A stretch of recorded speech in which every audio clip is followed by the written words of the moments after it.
Hello à tous, c'est Jérémy, j'espère que vous allez bien. Aujourd'hui, je vais vous parler de se donner à soi pour donner aux autres. Quelle est la part, on va dire, du fait de penser à soi et de penser aux autres? Quel est le bon équilibre? Bref, on va parler de tout ça dans cet épisode. Et comme d'habitude, vous pouvez rejoindre gratuitement le groupe Telegram qui se trouve dans la description pour qu'on échange tous ensemble et qu'on progresse tous ensemble pour devenir la meilleure version de nous-mêmes, et également rejoindre les emails pour recevoir du contenu exclusif à ce sujet. Alors, je vais commencer par vous dire tout d'abord que je suis malade, ça vous l'entendez peut-être, mais cela ne va pas m'empêcher de vous parler de ce sujet. Et donc, je vais commencer par vous dire que si on ne s'accepte pas, si on ne s'aime pas d'abord, alors comment on peut donner aux autres un amour de qualité? En fait, c'est comme si on avait des blessures. C'est comme si on avait différentes facettes de nous. Si on avait certaines périodes de notre vie, certains comportements, et qu'on a ou qu'on avait, qu'on a toujours, peu importe, et qu'on vit dans le refus, dans la colère, qu'on ne prend pas soin de soi, bref, qu'on ne s'aime pas vraiment ou pas totalement. Et en fait, ça va vraiment se ressentir. Et quand une personne en elle-même n'est pas capable de s'aimer elle-même, comment elle peut donner de l'amour qualitatif aux autres? Et comment on peut être capable d'aimer les autres et de donner aux autres? En fait, il y a une métaphore que j'ai trouvée vraiment intéressante, que j'avais entendue lors d'une conversation que j'avais eue avec quelqu'un il y a quelques années. C'était une métaphore avec de l'argent. Imaginez, vous avez 5 € dans votre poche. Et, par exemple, alors, je vais vous donner deux métaphores. Il y en a deux qui me sont venues. Il y a une métaphore avec l'argent et il y a une métaphore avec l'avion. La métaphore avec l'argent, c'est imaginez, vous avez 5 € dans votre poche. Et il y a une personne qui est dans votre vie, que ce soit votre copine, votre copain, votre famille, vos amis, peu importe, les personnes autour de vous, ça peut même être une personne inconnue, peu importe.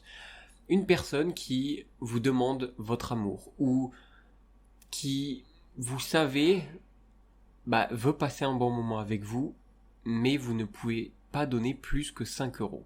Tout simplement pourquoi? Parce que vous avez que 5 € dans votre poche. Et maintenant, imaginez, vous êtes avec cette personne et cette personne vous donne énormément d'amour. Cette personne vous donne l'équivalent de, 10 €, 15 € ou 20 € d'amour. Alors c'est très métaphorique, hein. Et vous, vous voulez en donner autant. Le truc, c'est que, peut-être que cette personne, si elle est capable de donner 10 €, 15 € ou 20 €, c'est peut-être que en elle-même, cette personne, elle a, 30 €, 40 €, 50 €, 60 € ou plus. C'est-à-dire qu'elle a déjà assez d'argent, entre guillemets, pour pouvoir vous en donner une partie. Et en fait, c'est pareil avec l'amour. C'est-à-dire que si vous n'avez pas assez d'amour pour vous-même, si vous ne vous acceptez pas, si vous ne vous aimez pas, si vous êtes dans le rejet de quelque chose, d'un défaut, d'une addiction, d'une partie de vous-même, forcément vous allez avoir du mal à donner aux autres si déjà vous n'avez pas pour vous-même. Et donc si, imaginons, vous souhaitez donner à la hauteur qu'une personne vous donne, c'est-à-dire une personne vous donne 10 €, mais vous avez que 5 €, forcément, soit vous allez donner 5 € mais vous allez plus rien avoir pour vous, et ça va être difficile parce que déjà c'est pas à la même hauteur, et puis ça va se ressentir. Quand on a que 5 € et qu'on donne 5 €, on va se sentir vide ensuite.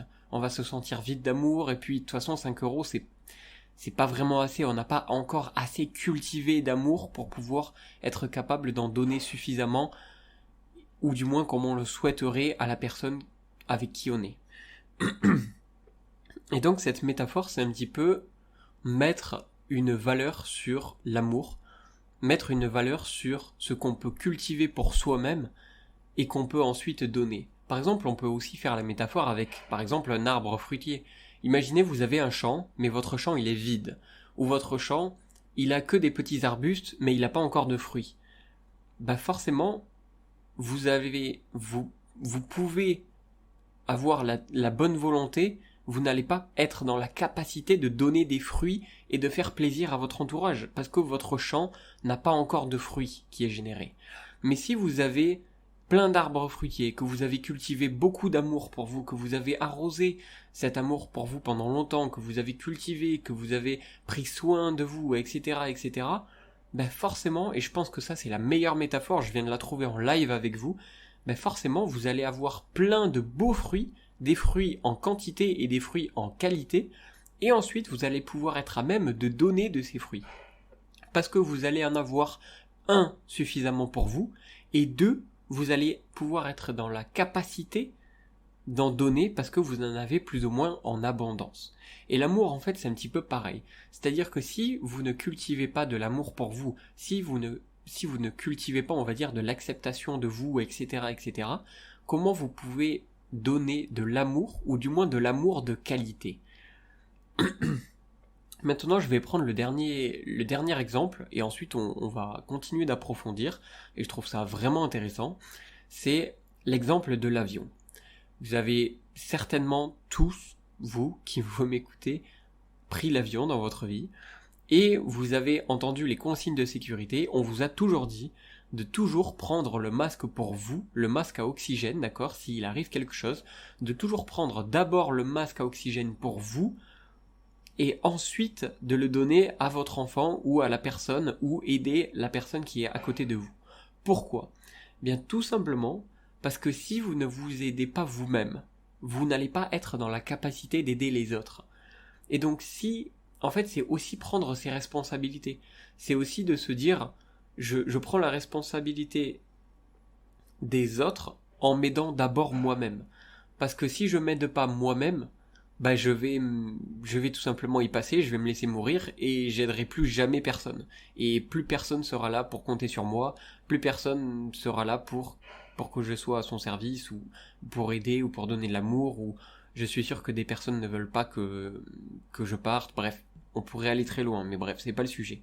Le sujet c'est que si vous ne vous aidez pas vous-même en premier, vous n'allez pas être dans la capacité d'aider les autres, ou du moins d'aider les autres de façon qualitative. Parce que peut-être que si vous ne vous aidez pas vous-même, bah, vous allez avoir, on va dire, une dégradation de vous-même, vous allez penser plus aux autres qu'à vous-même, et ça va se ressentir sur vous, et vous allez donner de l'amour de moins en moins qualitatif, et ça va se ressentir également sur les autres, etc., etc. Donc, si on ne s'aime pas, on va penser que les autres ne nous aiment pas non plus. Parce que c'est un peu un effet miroir. Si par exemple on a des complexes, et qu'on est fortement gêné par certains de ces complexes, on va penser que les autres ne voient que ça. Et inversement, si on pense que on est bien, qu'on rayonne, qu'on a de l'amour, forcément on va attirer et on va voir ça chez les autres, et dans son monde, et autour de soi. Et donc, quand on s'aime soi-même, on attire plus facilement de l'amour, et d'autre part, il est plus facile pour nous d'en donner. Donc c'est vraiment cette histoire de champs de champs de pommiers par exemple, de cultiver de l'amour pour soi, prendre soin de soi, prendre soin d'entretenir une belle relation avec nous-mêmes, et ensuite on va pouvoir rayonner auprès des autres. On va pouvoir rayonner, donner de l'amour qualitatif, de l'attention qualitative, etc., etc.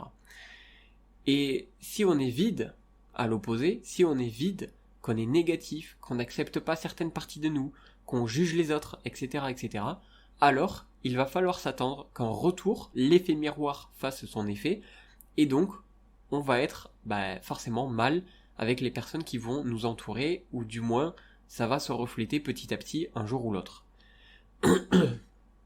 Donc le travail, il est d'abord sur soi. Et c'est tout bête, mais en fait si on s'aime ou si on ne s'aime pas, ça va se voir. C'est-à-dire que, j'en parlerai, c'est le sujet d'un prochain podcast, mais où il me semble que j'en avais déjà parlé, peu importe, c'est que ce qu'on peut ressentir, si on s'aime, si on s'aime pas, si on a des défauts, si on se sent bien, si on se sent mal, tout se reflète à l'extérieur. Ça va se refléter par notre posture, par notre expression faciale, par notre langage, par notre énergie, par notre tonalité, par notre sourire ou non, bref, par plein d'autres choses. Et ces choses sont totalement inconscientes, mais le fait que, en fait, tout ce que l'on peut penser de nous-mêmes va se refléter à l'extérieur, et c'est ensuite notre extérieur qui va également nous impacter. Donc ça peut être soit un cercle vicieux, soit un cercle vertueux. Et donc c'est pour ça que c'est très important de cultiver d'abord de l'amour pour soi, pour ensuite espérer donner aux autres, mais aussi recevoir en retour, puisque on est miroir. Donc, c'est tout bête, mais encore une fois, si on s'aime ou si on s'aime pas, ça va se voir. Et sur l'expression du visage, la posture, les paroles, le ton de la voix, etc. Et tout ça font que la personne en face de nous va être le miroir de ce qu'on va refléter. Et donc, vu que c'est un effet miroir, c'est aussi ce qu'on va recevoir. C'est-à-dire que ce qu'on va renvoyer, ou ce qu'on va donner aux autres, on va le recevoir de la même manière en retour. Si on donne, c'est tout bête, mais vraiment imaginez un miroir. C'est-à-dire que si on donne 5 euros à une personne, on va recevoir 5 euros. Alors après, il y a toujours des exceptions, mais on va pas rentrer dans ces exceptions.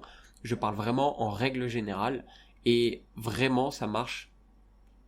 Enfin, c'est pas mathématique, c'est juste, ça fonctionne comme ça. On est des humains miroirs, entre guillemets, pour la faire court. Et parfois on peut penser que c'est la faute des autres, qu'on accuse les autres, qu'on montre l'autre du doigt pour quelque chose qu'on n'aime pas chez lui, etc. ou quelque chose qu'il a fait qu'on n'aime pas. Bien souvent on va en fait pointer du doigt une partie de nous-mêmes. Parce qu'encore une fois, ce qu'on peut ne pas aimer chez les autres, c'est en fait le reflet de nous-mêmes. Et on parle en fait de nos facettes qui ont été blessées, de nos colères, des parties de nous que l'on n'a pas forcément encore apprises à accepter ou à aimer. Et donc forcément, une personne qui reflète la bienveillance, qui reflète l'amour, qui a plein d'amour à donner, ben forcément son monde extérieur va lui rendre, parce que c'est automatique, c'est un effet miroir. Et donc voilà ce que j'avais à vous partager dans ce podcast. J'espère vraiment que ça vous a plu, et j'attends vraiment vos commentaires, votre retour, qu'est-ce que vous pensez de tout ça. Vous pouvez rejoindre le groupe Telegram pour qu'on en discute tous ensemble, ou vous pouvez également rejoindre les emails, tout se trouve dans la description, c'est totalement gratuit, et je vous retrouve dans de prochains épisodes. Je vous dis à la prochaine, je vous souhaite une excellente journée ou une excellente soirée, portez-vous bien, c'était Jérémy, ciao ciao.